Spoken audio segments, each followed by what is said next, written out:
ભુજની ભાગોળે કે પટેલ હોસ્પિટલ પાસે ગેરકાયદેસર દબાણો પર તંત્રનું બુલડોઝર ફરી વળ્યું હતું.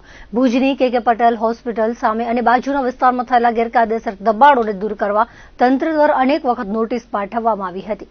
દબાણકારોને સ્વેચ્છાએ પોતાના દબાણો દૂર કરવા લાંબો સમય આપવા છતાં દબાણો યથાવત રહ્યા હતા.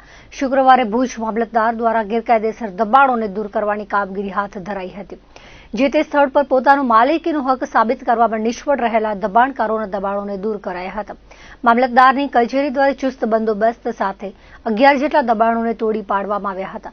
ભુજ શહેરમાં મોટાભાગના સ્થળો અને ફૂટપાથો પર દબાણોએ ડેરા માંડ્યા છે, પરંતુ તંત્રને શહેરની બહારનો વિસ્તાર જ દેખાતો હોય તેમ તંત્રની દબાણ દૂર કરવાની કામગીરી પર સવાલો ઉઠ્યા છે.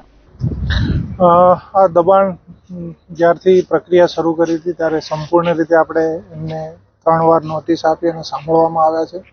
61નો હુકમ કર્યા બાદ એમને સમય આપવામાં આવ્યો છે અને એના પછી 202 કલમ હેઠળ આખરી નોટિસ આપ્યાના 1 મહિના સુધી સમય આપવા છતાંય ન કરવાના કારણે આજે આપણે આ કાર્યવાહી કરવી પડે છે. એમને સંપૂર્ણ રીતે સ્વેચ્છાએ ખાલી કરવા માટે આપણે ઘણો બધો સમય આપ્યો છે, છતાં પણ એમના દ્વારા ન કરતા આજની પ્રક્રિયા શરૂ કરવી પડી.